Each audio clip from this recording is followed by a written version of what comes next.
so how do I apply, where do I apply? But then in August, registrations have closed, and because there is such a high demand for these schools and they're often inundated with registrations, they really won't listen to any case.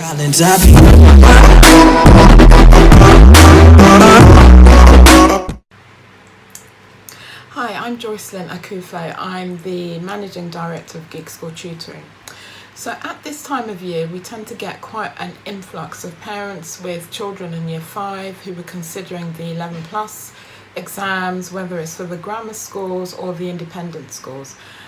And many of them are surprised to hear, in particular for grammar schools, that the children actually sit the exams early Year 6. So for parents who live in my area of work, so that's Kent, Bexley, Medway, the Sutton County selection test, the exams actually take place in Year 6 as expected, but they take place in September of Year 6. So effectively, after the Year 5 summer holidays, children literally go back, and often the exams are in the first or second week with the results coming out in October.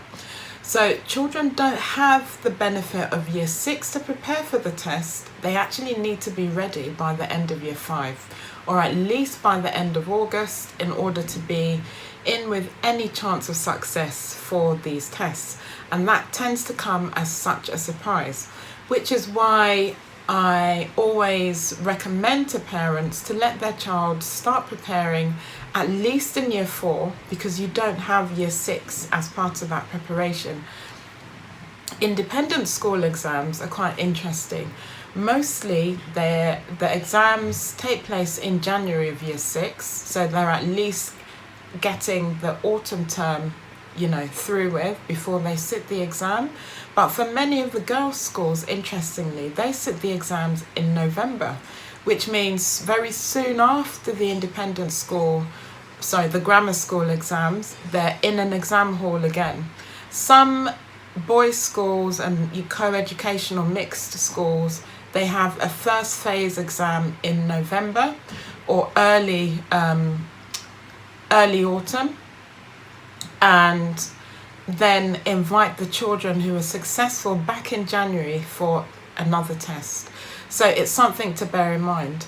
In terms of applying for these exams, now is the time if your child is in Year 5. So for example, Bexley and Kent typically open their registration, which is online, in May or June.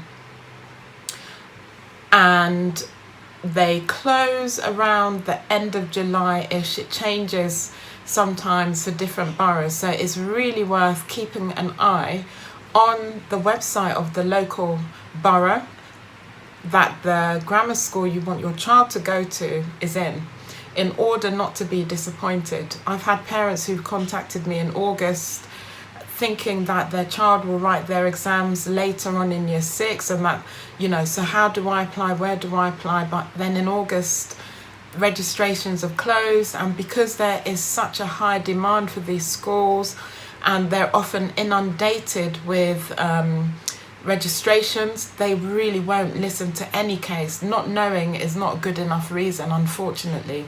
So it's well worth putting a note in your diary, on a reminder on your phone if you have a child who's in Year 3 or Year 4, just to trigger.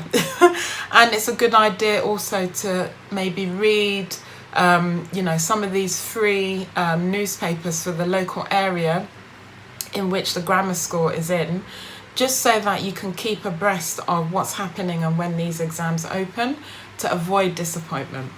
So thank you very much for watching, and there are lots of other videos on this channel. The aim is to help parents who want their children to secure a place in a grammar or independent school. So if there are any areas of concern that you'd like me to maybe look at talking about, or provide some information on, please either drop me a line or write something in the comments, and I'll do my best to try and help you. Thank you for watching.